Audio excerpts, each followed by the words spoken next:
다 같이 일어서서 임례송 부르심으로 살아계신 하나님 앞에 예배하겠습니다.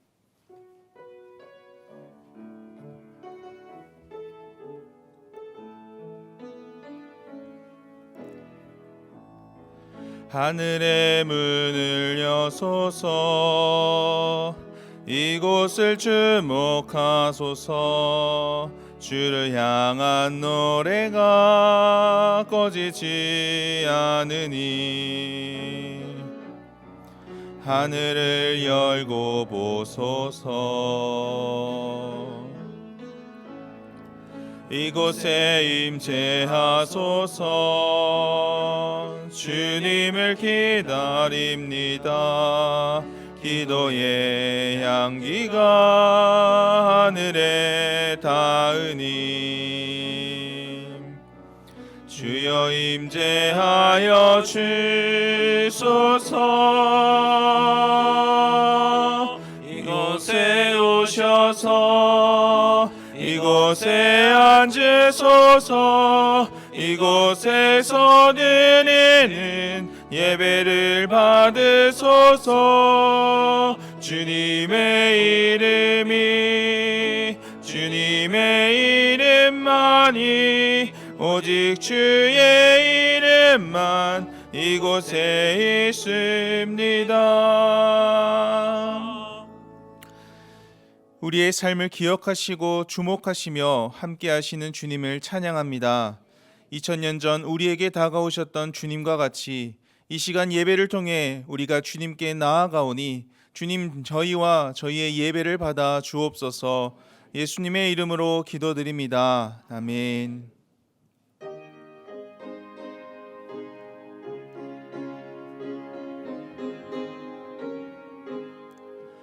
만입이 내게 있으면 개입당하지고 내 구주 주시는 종을 늘 찬송하겠네. 내 은혜로신 하나님 날 도와주시고 그 크신 영광 널리 펴달게 하소서. 내 주의 귀한 이름이 날 도와주시고 이 귀의 음악 같으니 참 희락되도다.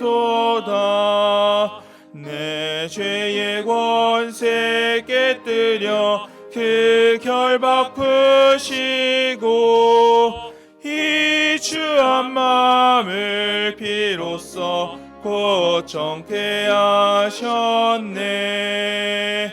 아멘.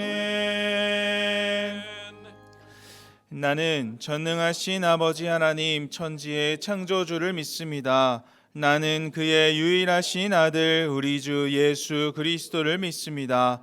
그는 성령으로 잉태되어 동정녀 마리아에게서 나시고 본디오 빌라도에게 고난을 받아 십자가에 못 박혀 죽으시고 장사된 지 사흘 만에 죽은 자 가운데서 다시 살아나셨으며 하늘에 오르시어 전능하신 아버지 하나님 우편에 앉아 계시다가 거기로부터 살아있는 자와 죽은 자를 심판하러 오십니다. 나는 성령을 믿으며 거룩한 공교회와 성도의 교제와 죄를 용서받는 것과 몸의 부활과 영생을 믿습니다. 아멘.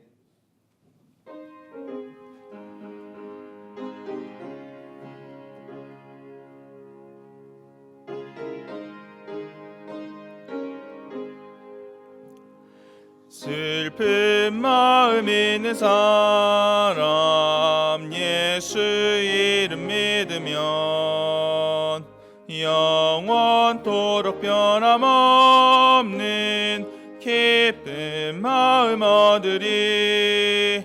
예수의 이름은 세상의 소망이요 예수의 이름은 천국의 기쁨일세. 거룩하신 주의 이름 너의 방패 삼으라. 환난 시험 당할 때에 주께 기도드려라. 예수의 이름은 세상의 소망이요 예수의 이름은 천국의 기쁨일세. 존귀하신 주의 이름 우리 기쁨 되도다. 주의 품에 안길 때에 기뻐 찬송 부르리. 예수의 이름은 세상의 소망이요 예수의 이름은 천국의 기쁨일세. 우리 갈 길 당한 후에 보좌 앞에 나가 왕의 왕께 경배하며 멸류관을 드리리. 예수의 이름은 세상의 소망이요 예수의 이름은 천국의 기쁨이.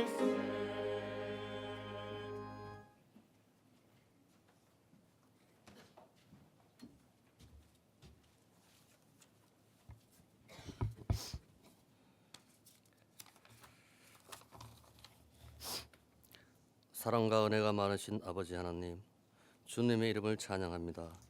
지난 한 주간도 우리를 지켜주시고 오늘도 이렇게 거룩한 주의 전에 나와서 예배 드릴 수 있는 건강 주심을 감사드립니다. 하나님, 오늘 저희가 드리는 예배가 예배의 모양과 형식만 갖추어진 예배가 아닌 성령이 충만한 예배 시간이 되기를 간절히 원합니다.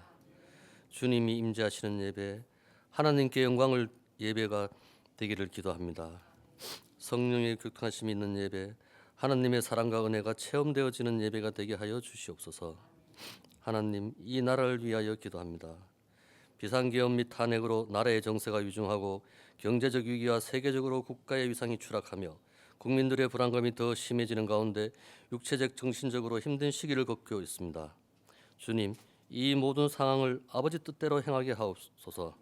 하루속히 나라의 평안과 경제적 위기를 극복할 수 있도록 주님 인도하여 주시옵기를 간절히 기도합니다. 2024년도 이제 2주를 남겨놓고 있습니다.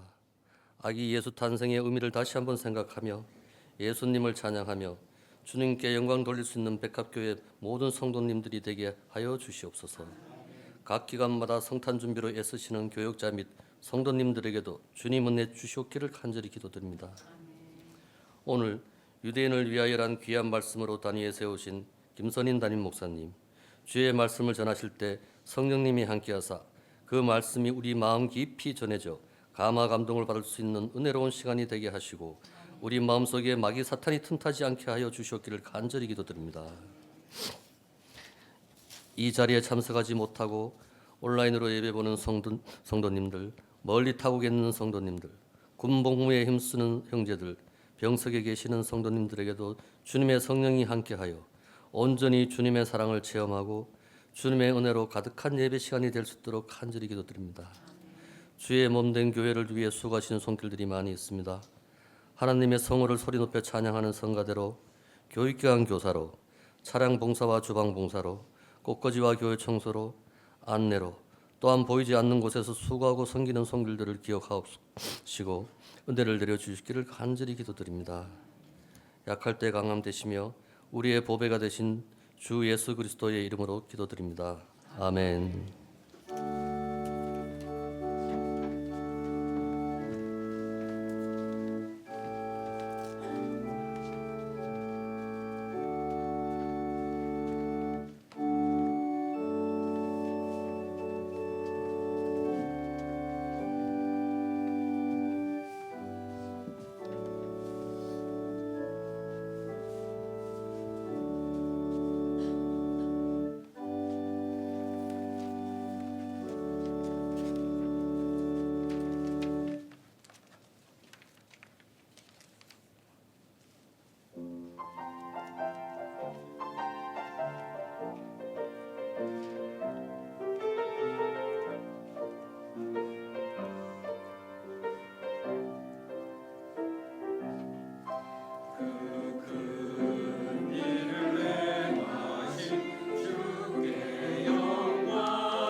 교회 소식 전해드립니다. 다음 주일 예배는 김세진 원로 목사님께서 설교하십니다. 정책 및 인사 당회가 오늘, 예산 당회가 다음 주일에 있습니다.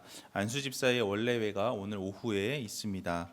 각 기관마다 총회를 마치신 경우 기관 총회 보고서를 사무실로 다음 주일까지 꼭 제출해 주시기 바랍니다. 한가족 돕기 후원을 원하시는 경우 오늘까지 본당 뒤 신청란에 적어주시기 바랍니다. 매일 성경 큐티책 25년도 1, 2월호가 필요하신 분들은 다음 주일까지 신청해 주시면 되겠습니다. 후반기 감사를 위해 해당되는 기관 및 부서는 제출 서류를 다음 주일까지 제출해 주시면 되겠습니다. 교우동정입니다. 신은순 권사님의 장례를 은혜 중 잘 마쳤습니다. 감사의 마음으로 김성권 집사님과 김소연 집사님께서 사랑의 만나로 섬겨주셨습니다. 남겨진 유족들을 위해서 계속 기도해 주시기 바랍니다. 기타 자세한 내용은 주보를 참고해 주시면 되겠습니다. 오늘 우리에게 주시는 하나님의 말씀은 사도행전 21장 17절부터 26절까지입니다. 신약 225쪽에 있습니다. 사도행전 21장 17절부터 26절까지의 말씀을 읽도록 하겠습니다. 예루살렘에 이르니 형제들이 우리를 기꺼이 영접하거늘 그 이튿날 바울이 우리와 함께 야고보에게로 들어가니 장로들도 다 있더라. 바울이 문안하고 하나님이 자기의 사역으로 말미암아 이방 가운데서 하신 일을 낱낱이 말하니 그들이 듣고 하나님께 영광을 돌리고 바울더러 이르되 형제여 그대도 보는 바에 유대인 중에 믿는 자 수만 명이 있으니 다 율법의 열성을 가진 자라. 내가 이방에 있는 모든 유대인을 가르치되 모세를 배반하고 아들들에게 할례를 행하지 말고 또 관습을 지키지 말라 한다 함을 그들이 들었도다. 그러면 어찌할꼬 그들이 필연 그대가 온 것을 들으리니 우리가 말하는 이대로 하라. 서원한 네 사람이 우리에게 있으니 그들을 데리고 함께 결례를 행하고 그들을 위하여 비용을 내어 머리를 깎게 하라. 그러면 모든 사람이 그대에 대하여 들은 것이 사실이 아니고 그대도 율법을 지켜 행하는 줄로 알 것이라. 주를 믿는 이방인에게는 우리가 우상의 제물과 피와 목매어 죽인 것과 음행을 피할 것을 결의하고 편지하였느니라 하니 바울이 이 사람들을 데리고 이튿날 그들과 함께 결례를 행하고 성전에 들어가서 각 사람을 위하여 제사 드릴 때까지의 결례 기간이 만기된 것을 신고하니라. 아멘. 다 같이 일어서서 마음과 정성 다해 준비하신 예물 하나님께 봉헌하겠습니다.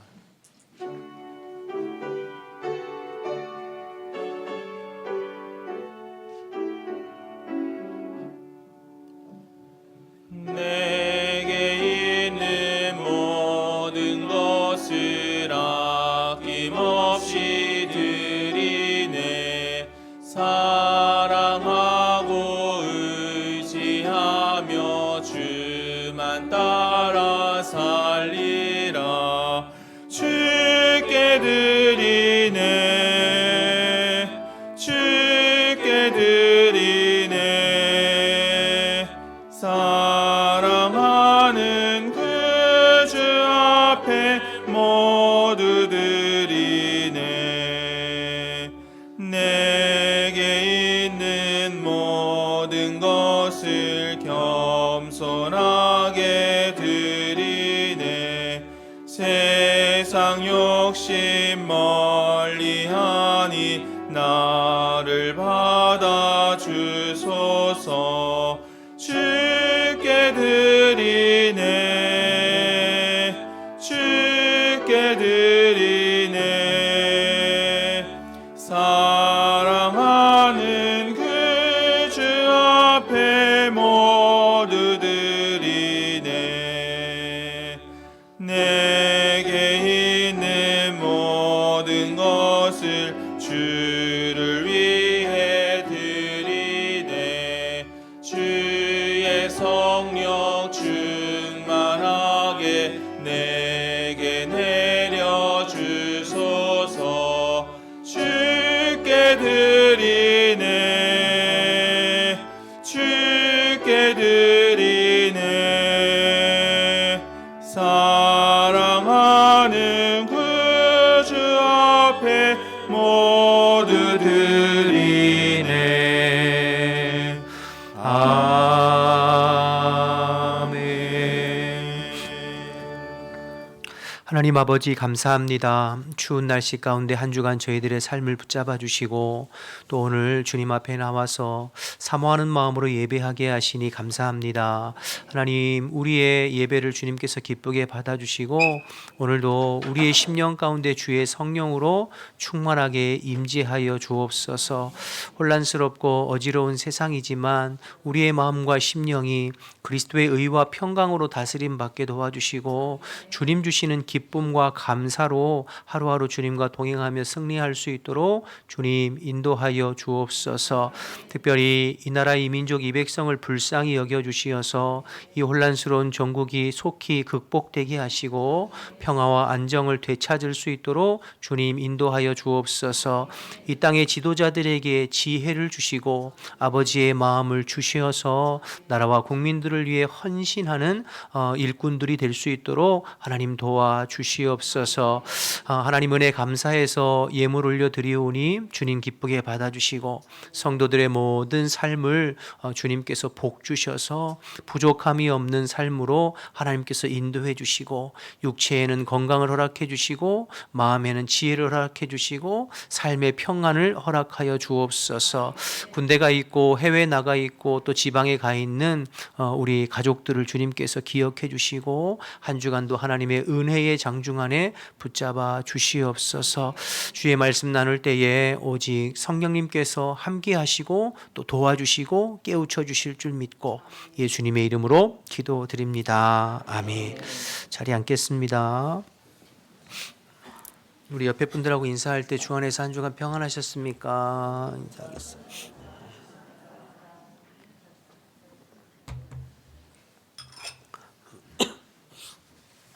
계속해서 오늘 사도행전 21장인데요. 오늘 본문은 드디어 이제 사도 바울이 예루살렘에 도착하는 내용으로 본문이 시작되고 있습니다. 사도 바울의 일생의 이제 마지막 예루살렘 방문이 되는 건데요. 원래 사도 바울은 이방 땅인 길리기아 다소 출신입니다. 그러니까 이방 지역에서 태어난 헬라파 유대인이죠. 그러나 바울은 어릴 적부터 예루살렘으로 유학을 와서 예루살렘에서 이제 공부하고 자랐기 때문에 예루살렘에 대해서 굉장히 친근하고 익숙합니다. 뿐만 아니라 바울은 이방인의 사도로 부름을 받아서 늘 이방 지역을 다니면서 복음을 전하고 교회를 개척했지만 그 사도 바울의 마음 한 곳에는 항상 예루살렘 교회와 자기 동족 유대인을 향한 그 사랑의 마음, 애틋한 마음을 늘 가지고 있었습니다.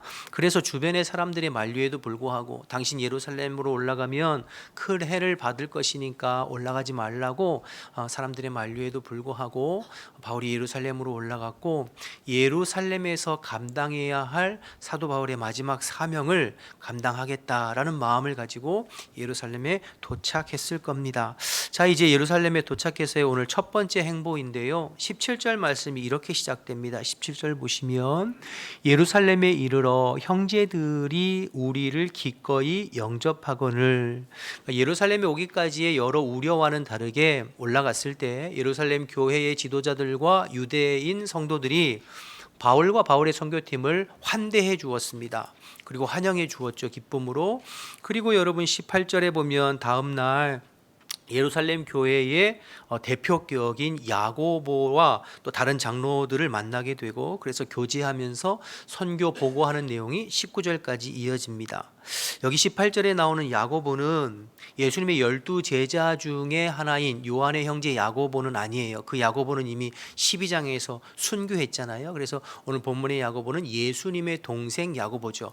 베드로와 함께 예루살렘 교회의 대표인 야고보 장로를 말하는 것입니다. 그러니까 바울은 이방인 교회의 대표격인 것이고 야고보는 유대인 교회의 대표격인 거예요. 그 이방인 교회 대표와 유대인 교회 대표가 지금 만나서 지금 서로 논의하고 하나 되고 환영하고 인사하고 맞아주는 그런 내용인데요. 이거 참 의미가 있습니다. 무엇보다도 예루살렘 교회의 유대인 성도들이 바울과 선교팀을 기쁨으로 환영하고 환대하고 맞춰줬다고 하는 것이 굉장한 의미를 가지고 있는 거예요. 이 부분에 대해서 한번 좀 나누고 설명하려고 하는데요. 로마서 15장 후반부에 보면 이제 바울이 로마 교회 성도들에게 기도 부탁하는 기도 제목 두 가지가 나와요. 이 부분을 먼저 생각해 보면 우리가 지난 3차 바울의 선교 여행을 조금 기억을 더듬어 보면 좋겠어요. 바울이 3년간 에베소에서 목회하다가 이제 목회를 마치고 예루살렘으로 복귀하려고 할 때에 예루살렘으로 곧장 가지 아니하고 2차 선교 여행의 핵심 지역이었던 마게도냐 지역과 아가야 지방을 돌아갔잖아요. 그래서 교회를 돌보고 무엇보다도 지금 예루살렘 교회가 기근으로 어려움 당하고 있는 그 성도들을 위해서 그 마게도냐와 아가야 교회에 있는 성도들이 헌금을 모금했어요. 그 바울이 그것을 걷어가지고 이제 그것을 전달해 주려고 아가야 지방의 수도인 고린도로 들어오거든요. 그리고 고린도에서 3개월 머물다가 이제 원래는 배 타고 가려고 했는데 대적들이 있어서 육로로 돌아갔잖아요. 그런데 그 고린도에서 3개월 머물고 있는 동안에 바울이 편지 한 통을 로마에 있는 성도들에게 편지 한 통을 써붙여요. 이제 그게 로마서입니다. 그 로마서 그 편지에 15장에 어떤 내용이 있냐면 먼저 바울이 자신이 앞으로의 선교 일정에 대해서 먼저 밝혀요. 내가 지금까지 한 10여 년 동안 로마의 동쪽, 동유럽 지역의 선교를 위해서 최선을 다했다. 그래서 이제는 로마의 동쪽 유럽에는 더 이상 복음 전할 곳이 없다. 그래서 내가 예루살렘 들렸다가 이제 로마 교회를 방문할 터이니 당신들과 어느 정도 교제한 후에 당신들이 나를 선교사로 파송해 주어서 이제는 로마의 서쪽, 당시의 땅끝이라고 생각했던 스페인까지 서유럽 선교를 내가 하고 싶다 하고 하는 자신의 그 선교의 앞으로의 남은 일정, 바람, 계획 이것들을 먼저 이야기를 해요. 그러면서 그런데 내가 지금은 당장 갈 수 없고 예루살렘 교회를 들렸다 가야 된다. 이유가 뭐죠? 마게도냐와 아가야 지방에서 성도들이 그 모금한 예루살렘 교회의 성도들을 위해서 모금한 헌금을 전달해 주기 위해 갔다가 다시 로마로 가야 되겠다. 이렇게 이야기를 하는 거죠. 그럼 여기서 우리가 질문이 하나 생겨요. 뭐냐면 아니 그 선교 헌금을 디모데나 디도나 두기고나 다른 동역자들을 통해서 보내고 바울은 로마로 가면 되잖아요. 왜냐하면 고린도에서 로마는 그렇게 멀지 않아요. 배 타고 가면. 그런데 동쪽 끝에 있는 예루살렘까지 들렸다가 가려면 한참 길을 돌아가야 되는데 아니 굳이 왜 여러분 선교사에게 선교지를 방문하고 선교하는 것보다 더 중요한 게 어디 있어요? 그런데 왜 그 헌금을 못 믿어서 그럴까? 왜 굳이 바울이 직접 예루살렘으로 가려고 하는가? 그런 의문이 드는데 이 부분에 대해서 바울이 아까 말씀드린 두 가지 기도 제목이 있다고 그랬잖아요. 로마서 15장 31절에 이것을 이제 기도 제목을 두 가지를 얘기를 하는데 그 부분을 먼저 한번 보시죠. 로마서 15장 31절을 표준세 번역으로 준비했는데요. 한번 보여주시겠어요? 제가 읽어볼게요. 내가 유대에 있는 믿지 않는, 그러니까 예루살렘 올라갈 때에 유대에 있는 믿지 않는 자들에게 화를 당하지 않도록 첫 번째 기도 제목이에요. 그리고 또 내가 예루살렘으로 가져가는 구제 헌금이 그곳 성도들에게 기쁘게 받아들여지도록 기도해 주십시오. 이렇게 기도 제목을 얘기해요. 그러니까 바울이 고린도를 떠나기 전에 로마 교회 성도들에게 편지를 쓰면서 기도 제목 두 가지를 얘기하는데 하나는 내가 예루살렘 올라갈 때 믿지 않는 유대인들로부터 그들의 공격으로부터 내가 해를 입지 않도록 저를 위해서 기도해 주세요. 첫 번째 기도 제목. 두 번째 기도 제목이 뭐였습니까? 내가 지금 이방인 교회 성도들이 모금한 헌금을 가지고 가는데 예루살렘 교회 성도들이 이 모금한 헌금을 기쁘게 받아들여 줄 수 있도록 기도를 부탁하고 있어요. 이 말은 뒤집어 생각해 보면 예루살렘 교회 성도들이 이방인 교회 성도들이 모금한 헌금을 받지 않을 수도 있다는 뜻이잖아요. 그렇죠? 받지 않을 수도 있어요. 그래서 바울이 직접 이 헌금을 가지고 예루살렘을 방문하게 되는 겁니다. 그럼 왜 예루살렘 교회의 유대인들이 유대인 성도들이 이방 교회 성도들의 헌금을 받지 않을 수도 있을까요? 예루살렘 교회 유대인 성도들이 이방인 교회 성도들을 그리스도 안에서 같은 형제 교회로 형제와 자매로 자신들을 받아들여 주지 않으면 헌금을 받을 수 없는 거죠. 여러분 예를 들어 설명해 드리면 뭐 절대 그런 일은 있어서도 안 되고 있을 수도 없겠습니다만 우리 후한백합교회가 화재가 나가지고 교회에 본당 건물이 다 전소됐다고 한번 생각해 보세요. 아니면 지난번 눈이 많이 왔을 때처럼 뭐 지붕이 다 무너져가지고 어떻게 뭐 어떤 일이 생겨서 어려움이 생겨서 어쩔 수 없이 건축을 다시 해야 되는 상황이 이제 발생했다고 여러분 가정해 보세요. 그러면 우리 교회를 돕기 위해서 주변에 있는 교회들이 모금해서 우리에게 헌금을 전달해 줄 수 있죠. 예를 들어서 뭐 후암동 교동협의회에 있는 다른 8교회가 헌금을 모금해서 줄 수도 있고, 또 남지방에 속해 있는 70여 교회들이 또 헌금을 모금해서 저희 교회를 도울 수 있잖아요. 그러면 그 헌금은 받아야 돼요, 안 받아야 돼요? 받을 수 있죠. 그렇죠. 감사하는 마음으로 받을 수 있죠.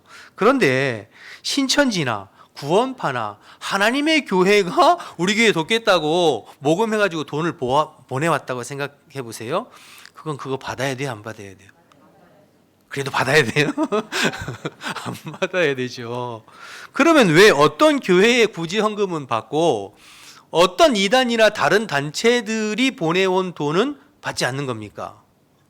우리와 같은 형제, 같은 믿음, 같은 기독교 안에서 신앙의 공동체로 형제 자매로 인정되어지는 교회의 헌금과 도움은 우리가 얼마든지 기쁨으로 받지만, 우리가 아무리 힘들고 어려워도 이단이나 다른 이상한 목적을 가지고 우리를 돕겠다고 하는 사람들의 헌금은 받을 수 없어요. 그걸 받게 되면 어떤 의미죠? 그들도 우리와 똑같은 신앙과 믿음의 공동체, 형제 자매라는 것을 우리가 스스로 인정하는 꼴이 되잖아요. 그런 의미인 거죠. 지금 예루살렘 교회 안에는 바울의 사역과 이방인 교회에 대해서 부정적인 생각을 가지고 있는 사람들이 굉장히 많아요. 그래서 바울과 이방인 교회가 주는 이 헌금을 받지 말아야 된다고 주장하는 사람들이 분명히 있었을 것으로 생각이 되어져요. 뒤에 이제 말씀을 살펴보면 드러나지만 바울의 선교에 대해서 오해하고 공격하는 사람들이 예루살렘 교회 안에 상당수 있었거든요. 그래서 바울이 로마 교회 성도들에게 기도 부탁하는 겁니다. 내가 예루살렘으로 올라가는데 이방인 교회 성도들이 헌금한 이 헌금을 예루살렘 교회 유대인 형제들이 기쁨으로 받을 수 있도록 기도해달라. 이렇게. 이 이야기는 이방인 교회의 성도들과 형제들을, 자매들을 예루살렘 교회에 있는 유대인 형제들이 그리스도 안에서 같은 형제와 교회로 받아들여 주도록 그렇게 기도를 부탁하고 있는 것이죠. 근데 감사하게도 예루살렘 교회에 도착했을 때 교회의 리더와 성도들이 바울과 선교팀을 기쁨으로 맞이하고 환대했고, 또 그들이 전달한 헌금을 기쁨으로 받았던 것이죠. 그 예루살렘 교회가 이방인 교회를 자신들의 형제와 자매로 인정한다는 뜻입니다. 그래서 이제 오늘 본문이 의미가 있는 것이죠. 17절 이하의 말씀이. 그런 관점에서 바울에게 있어서 어떤 의미로 지금 이 예루살렘으로 올라가는 바울의 마지막 여정은 지난 10년 동안 이방인 선교를 한 바울의 선교에 마침표를 찍는 그런 사역이기도 해요. 그래서 굳이 사람들이 만류에도 불구하고 예루살렘을 직접 올라가려고 했던 이제 중요한 이유 중에 하나인 것이죠. 여러분, 참 바울을 보면서 대단한 것 같아요. 만약에 예루살렘 교회가 이방인 교회의 헌금을 받지 않고 그들을 인정하지 않는다고 해서 하나님 앞에서 이방인 교회가 무슨 뭐 열등하거나 모자라거나 지금까지의 바울의 어떤 사역이 의미가 없거나 부정되어지는 것은 절대 아니에요. 아니, 오히려 우리가 지금 사도행전을 살펴보고 있습니다만 예루살렘 교회 유대인 교회보다는 이방인 교회가, 즉 예루살렘 교회보다는 안디옥 교회가 훨씬 더 건강하고 주님의 일들을 능력으로 잘 감당하는 것을 보게 돼요. 어떤 면에서는 예루살렘 교회가 모든 교회의 모교이긴 하지만 이미 선교의 중심, 교회의 중심이 예루살렘 교회에서 안디옥 교회로 넘어갔고, 복음의 중심도 유대인에게서 이방인에게로 넘어갔잖아요. 그래서 사도행전 11장에 보면 안디옥 교회에서 비로소 크리스찬, 그리스도인이라고 하는 칭호를 처음 받은 것이 안디옥 교회부터 시작되는 거거든요. 그러니까 이미 지금 선교회, 하나님의 어떤 선교의 중심, 또 교회의 중심이 안디옥 교회로 넘어갔거든요. 그러니까 예루살렘 교회가 이방인 교회를 안 받아준다고 해서 하나님께서도 이방인 교회를 안 받아주시고 하나님 앞에서 이방인 교회가 열등하거나 모자라거나 부정되거나 그런 것은 아니에요. 그러나 이 부분이 받아들여지지 않으면 유대인 교회와 이방인 교회는 연합이 깨지는 거죠. 이제 갈라지고 갈등하게 되는 거죠. 그러면 굉장히 심각한 문제가 벌어질 수 있는 거죠. 여러분, 이방 교회 성도들은 지금도 신앙생활하기가 굉장히 힘들어요. 각 지역에서 유대인들에 대한 핍박도 있고 로마인들에 대한 핍박도 있어요. 그런데 같은 그리스도인 유대인 성도들에게로부터 자신들이 부정되어지고 받아들여지지 않는다면 여러분, 신앙생활하기 얼마나 힘들겠어요. 더군다나 초대교회가 이제 막 시작하는데 교회가 둘로 갈라진다면 앞으로의 외부의 이단으로부터의 공격도 방어하기가 힘들고 선교 활동에도 굉장히 지장이 생기게 되는 거죠. 그래서 바울은 고린도에서 바로 로마로 넘어가지 아니하고 편지로 기도 부탁하면서 직접 예루살렘의 이방인 교회 성도들의 연보를 가지고 방문한 것입니다. 교회의 연합과 성도들의 하나됨을 위해서 스스로 위험을 무릅쓰고 예루살렘을 방문한 것이죠. 참 귀합니다. 여러분, 바울은 사역만 열심히 한 것이 아니라 지난 10년 동안 개척한 교회들을 보호하고 또 전체 교회의 연합을 위해서 자기가 지금 헌신하고 희생하고 마음 쓰고 있는 것을 보게 됩니다. 참 대단한 사역자죠. 대부분 많은 경우에 사역을 잘하고 이름이 알려지고 성과가 나타나면 하나 되기보다는 자꾸 주장하게 되고 자기 이름을 드러내게 되고 자기 사람과 세력을 만들게 되고 그러다 보면 갈등하고 또 하나의 분파, 또 하나의 교파가 생기는 것이 일반적이거든요. 한국교회 그런 일들이 한국 기독교 안에서 얼마나 많이 있었게요. 그런데 바울은 큰 그림을 보는 눈이 있었어요. 더 중요한 가치를 추구하고 있는 거죠. 정말 주님의 몸된 교회를 지키고 보호하고 하나 되게 하는 것이 무엇일까? 주님이 정말 기뻐하시는 일이 무엇일까를 기도하면서 그 일을 위해서 자신을 헌신하고 희생하는 바울의 모습입니다. 교회의 연합을 위해서. 여러분, 귀하다고 생각되어지시나요? 네, 저도 지난주에 이 말씀 묵상하면서 제 개인적으로 하나 결심하고 결단한 것이 있어요. 지난주 우리 주일 오후에 교동협의회 성탄 연합 찬양 연합 예배 드렸어요. 여러분 참석하신 분도 계셨는데요. 너무 은혜롭게 잘 마쳤어요. 제가 3년 좀 넘게 교동협의회를 이렇게 같이 활동을 하면서 제 마음속에 조금 불편하고 안 맞는 것들이 좀 있더라고요. 교단도 다 다르고 저는 이제 성결교회지만 대부분 장로교 목사님들이시거든요. 또 가면 저보다 다 연배가 높으신 분들이에요. 저는 막내예요. 가면 이제 한쪽 구석에서 이렇게 이제 3년 동안 일하면서 여러 가지 좀 불편한 부분들도 사실은 있었거든요. 그런데 오늘 이제 말씀을 묵상하면서 깨닫게 된 것은 후암동의 교회의 연합을 위해서 내가 더 희생하고 헌신하고 인내하고 참아야 되겠다라는 생각을 제가 결심하게 됐어요. 그래서 후암동 안에 있는 교회들의 연합과 성도들의 연합을 위해서 오히려 더 헌신하고 희생하고 일해야 되겠다. 여러분, 교회 안에서도 마찬가지죠. 때로는 지엽적이고 사소한 것 가지고 싸우고 다투기보다는 진짜 중요한 것이 무엇인가, 교회 하나됨을 위해서 자신의 권리를 포기하고 자신의 주장을 내려놓고 하는 것이 필요하거든요. 근데 많은 한국교회 대부분의 교회 안에서 진짜 중요한 주의 몸된 교회가 하나 되는 것에 대해서는 별로 신경 쓰지 아니하고 어떻게 해서든 내 의견, 내 이익, 내 권리를 주장하면서 교회가 깨지든지 말든지 그렇게 극단적으로 가는 사람들이 적지 않게 있어요. 교회 지도자들도 그렇고 또 성도들 중에서도. 참 어떻게 보면 어리석죠. 오늘 바울의 모습을 보면서 큰 그림, 주의 몸된 교회가 하나 되고 연합하는 것에 나를 내려놓고 희생하고 헌신하고 양보할 줄 아는 우리 모두가 되어지기를 주님의 이름으로 축복합니다. 말씀을 묵상하면서 저는 이 나라 이 민족의 정치 지도자들 중에 이런 분들이 좀 많이 생겼으면 좋겠다라는 기도가 생기더라고요. 대한민국의 큰 연합을 위해서 하나됨을 위해서 자기를 희생하고 내려놓을 수 있는 지도자들 말이에요.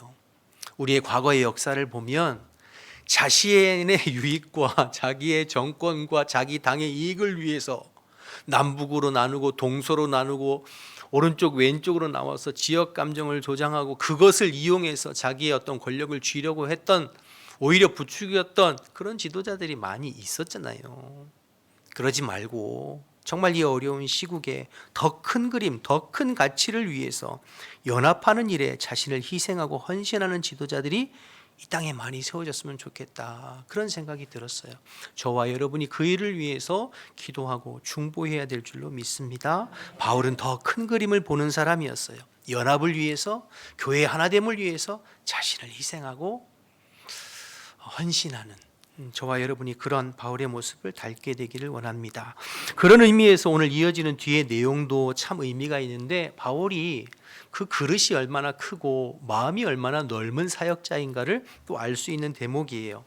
자, 바울이 이런 자기 희생과 헌신에도 불구하고 여전히 예루살렘 교회에 있는 유대인 성도들 중에는 바울을 적대시하고 바울을 비난하고 바울을 마음에 들지 않는 성도들이 있었어요. 그것이 이제 20절에서 21절 내용인데요. 한번 보시죠. 20절, 21절. 그들이 듣고 하나님께 영광, 선교 보고를 듣고 다 하나님께 영광을 올려드리는 거예요. 그런데 교회 지도자들이 이렇게 이야기합니다. 바울더러 이르되 형제여, 그대도 보는 바에 유대인 중에 믿는 자 수만 명이 있으니 다 율법의 열성을 가진 자라. 내가 바울 당신이 이방에 있는 모든 유대인을 가르치되 모세를 배반하고 모두 율법을 폐한다는 거죠. 아들들에게 할례를 행하지 말고 할례를 폐하고 또 관습을, 유대인의 모든 관습을 지키지 말라고 한다함을 그들이 들었도다. 그러니까 바울이 선교하면서, 사실 이거 가짜 뉴스잖아요. 바울이 선교하면서 율법도 폐하고 할례도 폐하고 유대인의 관습 지킬 필요 없다고 사람들에게 가르쳤다는 거예요. 그런 소리를 예루살렘에 있는 유대인 성도들이 들었다는 거죠. 그래서 바울이 오면 지금 따지려고 준비 중이라는 그 얘기거든요. 사실 이건 가짜 뉴스예요. 바울은 한 번도 율법을 폐하거나 또 할례를 폐하거나 그렇게 가르친 적은 없어요. 단지 우리가 구원받는 데 있어서는 오직 믿음으로 구원받는 것을 강조했을 뿐이죠. 율법이나 할례가 구원의 조건이 될 수 없고, 나를 위해서 십자가에 죽으시고 부활하신 예수님의 그 대속의 십자가를 믿음으로 말미암아 구원받는 것이지, 구원에는 그 믿음 외에 다른 것들이 조건이 될 수 없다라는 것을 강조했을 뿐이지, 그렇다고 율법을 부정하거나 또 할례를 폐하라고 이야기하지 않았어요. 아니, 오히려 바울이 여러분 2차 선교 여행 때 루스드라에 갔을 때에는 디모데가 선교팀에 합류할 때 디모데에게 뭐를 받으라고 그랬죠? 할례를 먼저 받으라, 이렇게 권했거든요. 앞으로 유대인 선교를 위해서 필요하니까 할례를 받으라고 말했어요. 그런데 이 바울의 어떤 사역을 오해해서 잘못 전달되어서 생긴 오해인 거죠. 안타까운 것은 20절을 들여다보시면 예루살렘 교회 성도들이 수만 명이 늘어났다고 그랬는데, 거기 보면 무엇에 대해서 열심히 있는 사람이라고 그랬죠? 율법의 열성을 가진 자라고 했어요. 예수 그리스도의 복음의 열심과 열성이 아니라 율법의 열심을, 예수를 믿지만 여전히 율법의 열심, 그래서 유대교 전통을 고수하고 지키는 일에 열심이 있고 관심이 있고 거기에 민감한 자들이 많다는 거죠. 그래서 이들이 바울의 이야기를 듣고 흥분해서 바울이 오면 따져 묻겠다고 벼르고 있는 거예요. 여러분, 그러니까 하나님 보시기에 얼마나 마음이 답답했을까. 그러니 예루살렘 교회를 세계 선교의 전초기지로 하나님께서 사용하실 수가 없는 거예요. 마인드 자체가 준비가 안 돼 있는 거죠. 여러분, 사실은 하나님께서 이미 오래전에 여러 차례 말씀하시고 깨우쳐 주셨어요. 베드로를 통해서, 고넬료 사건을 통해서, 사도행전 15장에 예루살렘 회의를 통하여서 이미 이 문제 다 해결됐거든요. 이방인들에게는 할례와 율법의 무거운 짐을 지우지 않기로 이미 다 결정되고 논의가 끝난 상태예요. 그런데도 불구하고 예루살렘 교회는 이 부분을 극복하지 못하고 율법과 할례, 유대교적인 사고에서 벗어나지 못하고 있는 겁니다. 그러니까 본질에 힘쓰지 않고 비본질적인 것에 힘쓰면서 소모적인 논쟁을 계속하는 거죠. 본인들 입장에서는 이게 제일 중요해 보여서 그럴지 모르지만 하나님 아버지 입장에서는 하나도 중요하지 않은 거예요. 그래서 여러분, 교회가 본질에 힘쓰고 복음에 힘쓰고 에너지를 자꾸 밖으로 내보내고 전도하고 선교하고 구제하고 나누고 이 세상을 향하여서 우리의 에너지를 밖으로 흘러보내야 건강한 교회, 하나님 기뻐하시는 교회로 세워지고 수용성도 넓어지는 거죠. 안디옥 교회가 딱 그랬거든요. 선교사를 파송하고 교회 안에 다양한 인종과 문화와 배경의 사람들을 수용하고 그들이 교회의 핵심 리더로 세워지는 것에 대해서 전혀 문제가 되지 않았어요. 그러니까 건강한 교회로 세워져 가는 거죠. 반면에 예루살렘 교회는 밖으로 힘을 쓰기보다는 자꾸 안으로 힘을 쓰고 자신들의 전통과 관습을 지키려 하고 그것에 민감해서 자꾸 소모적인 논쟁을 계속하는 거죠. 그러니까 덩치가 아무리 커도 하나님의 뜻에 합당하게 일을 감당하지 못하고 결국에는 이방인 교회들에게 구제 헌금을 도움을 받는 교회가 지금 되고 있잖아요. 그래서요, 여러분, 항상 교회는 밖을 향해서 힘을 쓰고 노력해야 돼요. 개인도 마찬가지입니다. 여러분들 가정에서, 직장에서, 일터에서, 사회 속에서 그리스도인으로 그리스도의 빛으로 소금의 역할을 감당하고 복음을 전하고 복음을 살아내는 일에 최선을 다하고 힘쓸 때 우리가 더 건강한 그리스도인으로 세워져 가는 것이죠. 그런데 그렇지 아니하고 자꾸 내부에만 힘을 집중하고 그러면 오히려 정체되고 도태되고 갈등하고 시끄러워지고 쓸데없는 소모적인 논쟁에 휩싸이게 되는 거죠. 바라기는 우리 교회가 예루살렘 교회 닮기보다 안디옥 교회 닮아가는 우리 교회가 될 수 있도록 힘써 주시고 기도하고 함께하는 저와 여러분 되시기를 주님의 이름으로 축복합니다. 자, 어쨌든 지금 예루살렘 교회의 상당수 유대인들이 바울을 오해하고 있어요. 그런데 보세요, 바울이 그 예루살렘 교회의 성도들의 오해를 풀어주기 위해서 예루살렘 교회의 장로들의 제안을 그대로 수용하고 받아들이는 모습이 기록되어져 있습니다. 22절에서 26절인데요. 22절에 24절까지 한번 보시죠. 그러면 어찌할꼬 그들이 필연 그대가 온 것을 들으리니 우리가 말하는 대로 하라. 서원한 네 사람이 우리에게 있으니 그들을 데리고 함께 결례를 행하고 그들을 위하여 비용을 내어 머리를 깎게 하라. 그러면 모든 사람이 그대에 대하여 들은 것이 사실이 아니고 그대도 율법을 지켜 행하는 줄로 알 것이라. 이렇게 제안하는 거죠. 23절에 보면 결례라고 나와 있는데 또 서원이라고 나와 있는데 이 서원은 민수기 6장에 나오는 나실인 서원을 뜻해요. 여러분, 민수기 6장에 보면 나실인 서원에 대한 규정들이 쭉 기록되어 있는데 우리가 잘 아는 바와 같이 우리가 어쩐 이스라엘 백성들이 특정 기간에 나실인으로 서원하면 세 가지 할 수 없잖아요. 첫 번째, 포도주 마실 수 없고 또 머리 깎을 수 없고 뭐 삭도를 댈 수 없고 시체 가까이 할 수 없고 그렇게 이제 헌신해요. 그리고 그 서원한 헌신 기간이 마치면 하나님 앞에 나가서 예물을 드리면서 머리를 깎는데 먼저 1년 된 6장에 민수기 6장에 보면 1년 된 흠없는 수양 한 마리, 속죄제물로 1년 된 흠없는 암양 한 마리, 화목제물로 수양 한 마리 드렸고 뿐만 아니라 무교본 한 광주리, 고운 가루 기름 섞은 과자를 또 무교 전병 같은 것들을 소제물과 전제물로 하나님 앞에 드렸어요. 그리고 지금까지 길렀던 머리를 깎음으로 서원의 기간이 이제 하나님 앞에서 완료가 되는 거거든요. 그 지금 나실인 서원의 정결 예식 결례를 당신도 함께 참여하라는 제안인 거예요. 4명의 형제들이 지금 그 나실인 서원의 정결 예식을 준비하고 있으니 당신도 함께 참석해서 그들의 비용까지 다 지불하면서 당신도 참석하면 지금 유대의 예루살렘 교회 유대인 성도들이 그 모습을 보면서 우리가 바울에 대해서 들은 이야기는 잘못된 것이구나, 오해하고 있었구나. 바울도 모세의 율법을 준수하고 우리처럼 유대교 전통에 대해서 존중하는 마음이 있구나 하는 것을 알게 될 것이 아니냐. 그러니까 참석하라는 거예요. 여러분, 이 부분 어떻게 생각하세요? 여러분 같으면 이 참석할 필요 있을 것 같으세요? 없을 것 같으세요? 여러분, 사실은 어찌 보면 바울에게서는 이건 불필요한 부분이에요. 여러분, 바울이 잘못한 게 하나도 없잖아요. 바울이 그렇게 행한 것도 아니고 유대인 성도들이 잘못 오해하고 가짜 뉴스를 통해서 본인들이 잘못 인식하고 있는 거잖아요. 그런데 왜 바울이 불필요하게 비용을 들어가면서 시간 허비해가면서 더군다나 다른 사람의 비용까지 다 지불하면서 이 정결 예식에 참여할 필요가 있어요. 그냥 성도들 불러놓고 이것은 이렇고 저것은 저렇고 논리적으로 설명하고 해명하면 되지 않습니까? 그런데 바울은 예루살렘 교회의 이 모든 제안들을 그대로 수용하고 받아들여요. 통 하나 달지 아니하고 그대로. 그래서 26절에 보면 그 네 사람을 데리고 정결 예식에 참여하는 것으로 오늘 본문이 마무리가 되고 있는 것이죠. 왜일까? 왜 바울이 이런 부탁과 제안을 그대로 받아들일까? 이유는 하나예요. 교회의 연합과 유대인 성도들의 오해를 풀어주고 그들의 마음을 달래주기 위함이죠.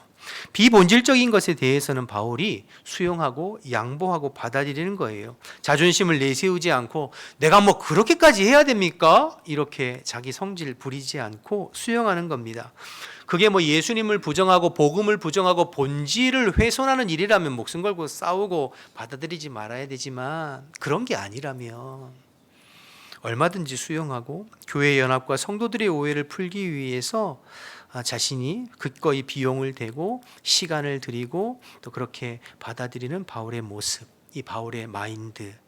참 바울은 큰 그릇이고 큰 사람이라는 것을 이제 깨닫게 되는 것이죠. 자기 고집대로 내가 옳다고 생각하는 것을 끝까지 주장하는 것이 아니라 교회의 평화와 화합과 하나됨을 위해서 비본질적인 것들에 대해서는 얼마든지 수용하는, 여러분 바울이 이 부분에 대해서 고린도전서 9장 19절 20절에 이렇게 표현하고 있어요. 한번 보실까요? 고린도전서 9장 19절 20절에 내가 모든 사람에게 자유로우나 스스로 모든 사람에게 종이 된 것은 더 많은 사람을 얻고자 함이라.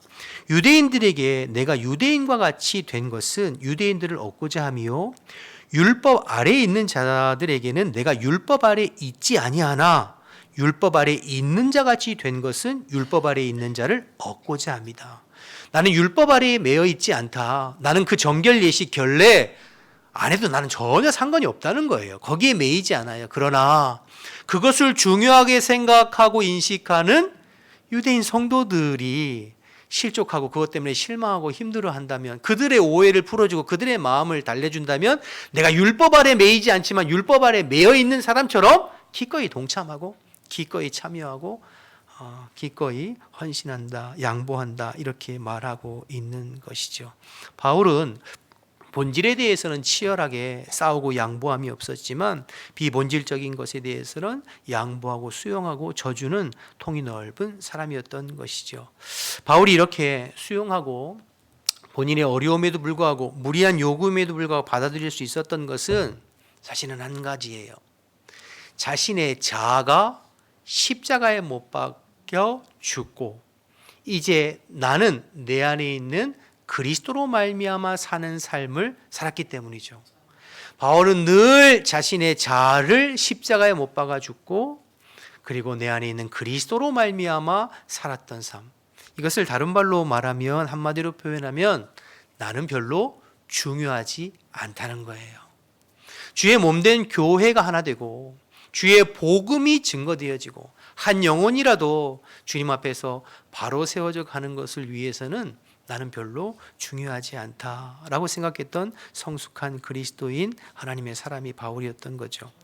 여러분, 신앙생활 잘하는 사람의 특징은 뭐냐면 갈수록 나는 중요하지 않다고 느끼는 사람입니다. 내가 뭐 중요해. 교회가 하나님 앞에서 바로 세워져 가고 성도들이 하나님 안에서 주 안에서 하나 되어지고 그게 중요하지 내가 뭘 중요해.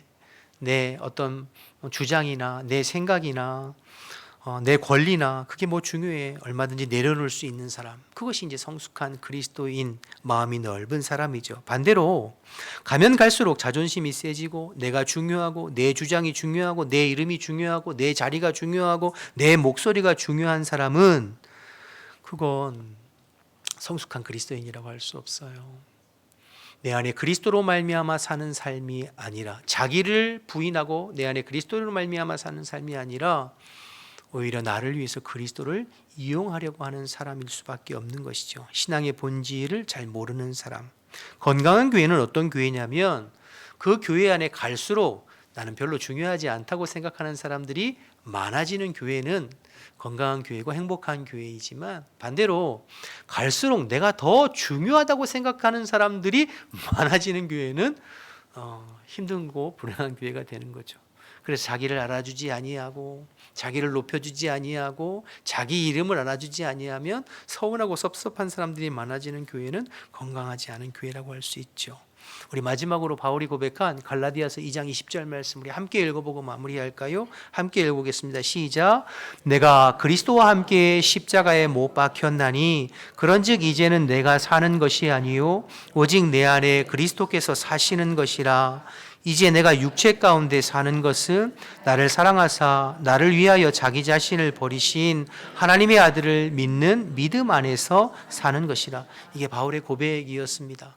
갈수록 나는 점점 작아지고 내 자아는 십자가에 못 박아 나는 없어지고 내 안에 그리스도가 커지고 내 안에 그리스도가 드러나고 그리스도의 몸된 교회가 하나 되고 그리스도의 몸된 교회가 건강하게 세워져 가는 것을 위해서라면 내가 뭘 중요해? 비본질적인 것들에 대해서는 수용하고 받아들이고 내가 더 수고하고 헌신하는 그러한 사람들이 많아지는 것이 공동한 공동체, 행복한 공동체를 이루는 길인 줄로 믿습니다. 오늘 바울의 모습을 통하여서 우리도 바울처럼 큰 그림, 교회의 하나됨을 위해서 나를 희생하고 헌신하고 본질 아닌 비본질적인 것에 대해서 목숨 걸고 싸우고 양보하지 못하는 것이 아니라 넉넉한 마음으로 수용하고 받아들이는 그런 마음으로 우리 교회가 늘 주 안에서 하나 되고 더 나아가서 이 나라 이민족의 지도자들이 그런 넉넉한 지도자들이 많이 세워지기를 함께 기도하고 중보하는 저와 여러분 되시기를 주님의 이름으로 축복합니다.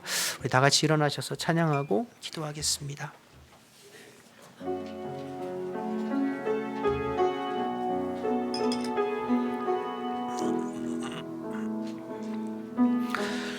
주는 평화 막힌 담을 모두 허셨네. 주는 평화 우리의 평화 주는 평화 주는 평화 막힌 담을 모두 허셨네. 주는 평화 우리의 평화 염려다 맡기라 염려다 맡기라 주가 돌보시니 주는 평화 우리의 평화 염려다 맡기라 염려다 맡기라 주가 돌보시니 주는 평화 우리 한 번 더 고백할까요? 주는 평화 막힌 담을 주는 평화 막힌 담을 모두 허셨네. 주는 평화 우리의 평화 주는 평화 막힌 담을 모두 허셨네. 주는 평화 우리의 평화 염려다 맡기라 주가 돌보시니 주는 평화 우리의 평화 염려다 맡기라 주가 돌보시니 주는 평화 우리의 평화 기도하겠습니다. 한번 기도할 때 우리 대강절 성탄의 계절에 이 땅에 평화의 왕으로 오신 예수님을 닮아서 또 오늘 복음을 전하기 위해서 헌신하고 교회를 위해서 헌신한 우리 바울을 닮아서 언제나 내가 주장하는 것이 아니라 내 뜻보다는 하나님과 또 교회가 하나됨을 위해서 나를 내려놓고 희생하고 헌신하는 주의 일꾼들이 되도록 복음을 전하고 지키는 본질에는 목숨을 걸고 일하지만 비본질적이고 지엽적인 것에 대해서는 언제나 양보하고 수용하는 넓은 마음, 넉넉한 마음을 우리에게 허락해 주시도록 특별히 이 땅 이민족에 그렇게 지혜롭고 넉넉한 지도자와 일꾼들을 세워주시어서 다시 새롭게 부흥하고 회복하는 이 나라 이민족이 되도록 이런 기도 제목을 놓고 주신 말씀 생각하며 주님의 한번 부르고 기도하겠습니다. 주여 하나님 아버지 은혜와 사랑을 감사합니다. 오늘도 이 아침에 저희들을 불러주시고 또 최선을 다해서 말씀을 나누고 주신 말씀 생각하면서 기도하게 하시니 감사합니다. 우리의 마음 가운데 찾아오시어서 하나님 저희들의 심령을 주장해 주시고 사도 바울의 고백처럼 날마다 내 자아를 십자가에 못 박고 하나님 내 안에 계신 그리스도를 위하여서 살고 그리스도로 말미암아 살아가는 저희들 될 수 있도록 하나님 인도하여 주옵소서. 가면 갈수록 주장하는 자가 되지 않게 도와주시고 교회의 하나됨을 위해서 하나님 나라와 복음을 위해서 나를 희생하고 나를 헌신하고 내 뜻을 내려놓는 그러한 하나님 주님의 일꾼 되어지기를 원합니다. 본질을 지키고 복음을 지키는 일에는 목숨을 걸지만 비본질적인 것 하나님 아버지 비지엽적인 것에 대해서는 언제나 넉넉한 마음으로 또 수용하고 영보하고 언제나 주님 안에서 하나 되어지는 저희들 되어줄 수 있도록 주님 인도하여 주옵소서. 저희들 마음 가운데 성령으로 임하여 주시어서 하나님께서 기뻐하시는 하나님 주님의 일꾼으로 아버지 쓰임받는 저희들 되게 도와주시고 특별히 이 나라 이민족 이 땅의 지도자들 가운데 이렇게 지혜롭고 넉넉한 지도자와 일꾼들을 세워주시어서 이민족이 다시 주님의 은혜와 뜻 가운데 아버지 새로워지고 부흥하고 안정되어져 갈 수 있는 이 나라 이 백성이 되어서 하나님 아버지 마지막 때까지 아버지 열방의 수치를 다지 아니하고 복음의 사명을 잘 감당하는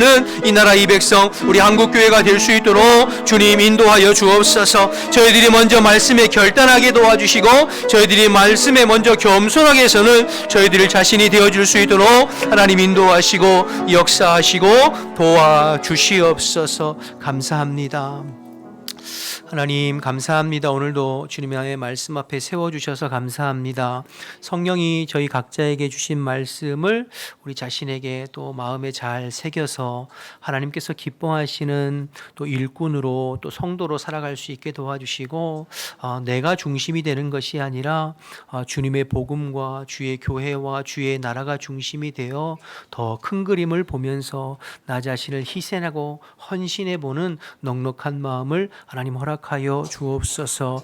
무엇보다 이 민족 이 백성 가운데 그런 지혜롭고 넉넉한 지도자들을 주님께서 허락해 주시고 세워 주시어서 이 어려운 전국을 잘 헤쳐나가고 다시 주를 위해서 쓰임 받는 이 나라 이 백성으로 안정을 되찾을 수 있도록 주님 도와주시고 인도하여 주옵소서. 다시 새로운 일주일이 시작되어서 가정으로 일터로 세상으로 사회로 나아가는데 주신 말씀 기억하고 본질에 대해서 최선을 다해서 그리스도의 빛으로 또 그리스도의 소금으로 살아가며 그렇지 않은 부분에 대해서는 내가 또 양보하고 수용하고 받아주는 넉넉한 마음으로 살아갈 수 있도록 주님 인도하여 주시옵소서. 이제는 우리 주 예수 그리스도의 은혜와 하나님 아버지의 크신 사랑과 성령의 교통하심이 주의 말씀 앞에 다시 한번 결단하고 또 세상으로 나아가는 우리 모든 성도들의 심령과 삶 가운데 지금부터 영원토록 함께 하시기를 간절히 축원하옵나이다. 아멘.